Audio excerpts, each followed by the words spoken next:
Hi everyone, welcome back to another episode of Tuesday's Tips. I'm Jeremy Bailey, your flying realtor. Today is April 21st, 2020. We have Suzanne Caldeira in our virtual studio with us again today. Today we're going to be talking about, are you ready to be a homeowner?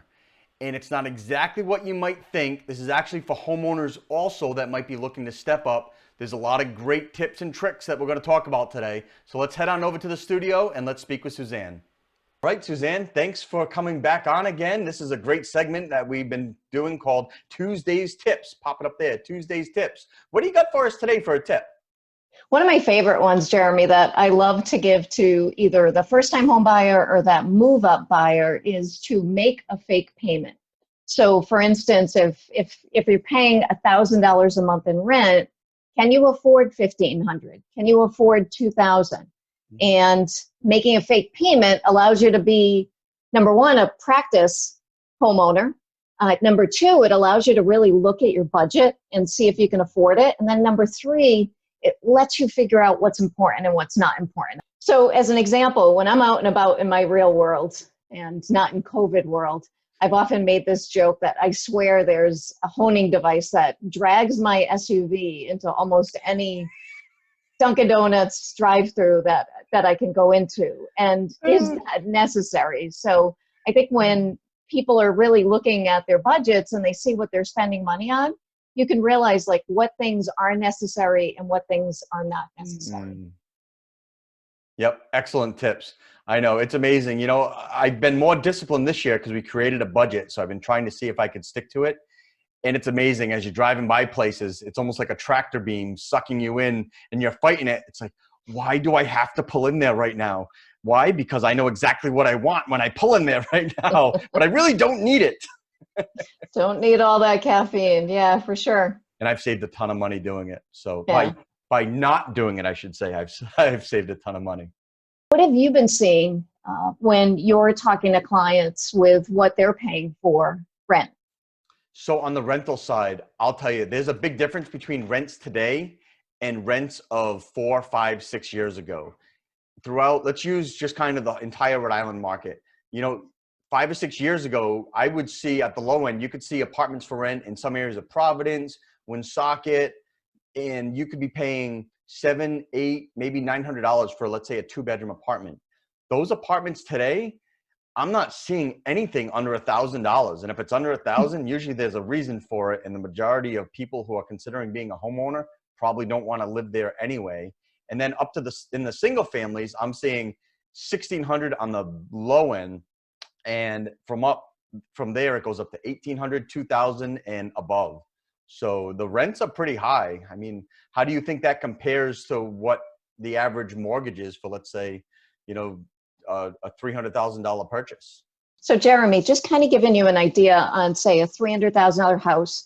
And I just picked an FHA loan. There's so many different type of loans that are available. This particular loan requires that the buyer has 3.5% as a down payment. It's not the only type of mortgage that's available, but just a quick example, Okay. In using $4,000 a year for taxes and just some real basic examples, that's about a $1,900 mortgage payment. So you think if someone's paying $1,000 or $1,500, it's not that big of a jump. Right. And you and I were talking before we started recording. I don't really have any scientific proof or have been really paying attention, and I think I'm going to start paying attention more. But I seem to see that people will jump up anywhere between $500 to $1,000 on top of what they're paying for rent. Okay. So this is a perfect time to really take time and figure out, like, hey, if I really want to be a homeowner, what do I need to do? So you got the fake payment tip. That's a great idea. I love that. And nice. Another idea is to really take a look at what you're spending your money on. I think what we've learned with this COVID thing, I know personally, I've learned we probably don't need to go out to eat as much. That's one of my things I love. I just love, like, hey, I work hard. I want to, get catered to. I don't feel like cooking.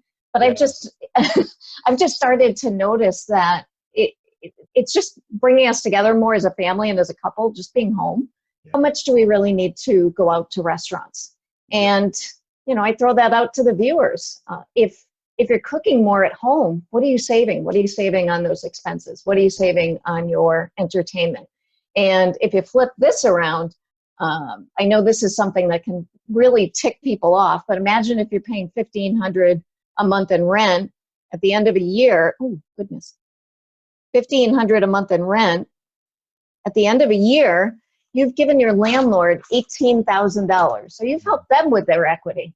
Yeah. Most landlords own their rentals, whether it be they have a mortgage or whether it be that they're the owner of that property. So you're helping someone else. Why not help you and your family have a home? Yeah, I agree 100%. I'll tell you, we've never really done much of a budget in our household, except more of in our heads. We kind of, keep things, in check. But earlier this year, I actually sat down and my wife and I, we did a budget together.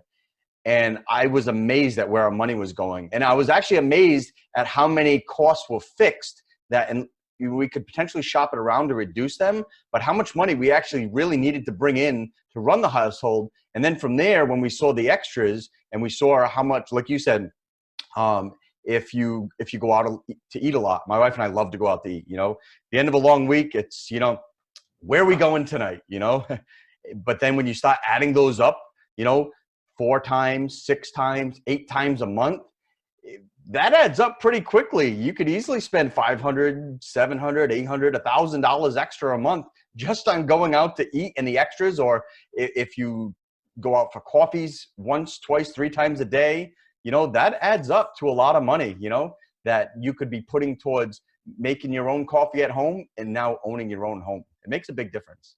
Absolutely, it does. Yeah, other little hacks for figuring out how you can pick up some extra money. Reach out to your car insurance agent. Find out if you increase your deductible, will that help bring down the cost of your policy? Look at all of your recurring expenses. How many streaming services do you need? Do you need Hulu and Netflix and Amazon? And, hey, I'm all for entertainment and stuff, but, how many do you need? And if you need them all, great. And you did a little audit on where your money is going. But you'd be surprised sometimes. Those things that maybe you haven't used something in 6 months or a year, maybe it's time that you cancel it. These are all excellent tips. I mean, a lot of those I never would have thought of. And my favorite tip or portion of the tip today was make a fake payment, because it's brilliant, because now you're getting used to being a homeowner and making an increased payment. But 2, if you do that consistently month after month, you just forced yourself into helping save for the down payment on the home. Suzanne, that's brilliant. I love it. Hey, thanks so much. I'm going to share with you one more that I started giving this tip probably close to 10 years ago. Okay. And that's to bank anywhere from $1,000 to $4,000 for the oh crap stuff. Things are going to break. And when you ultimately become the homeowner, it's on you as opposed to being on the landlord. That's so right. You're miles ahead of the average homeowner if you can just squirrel away the oh crap money.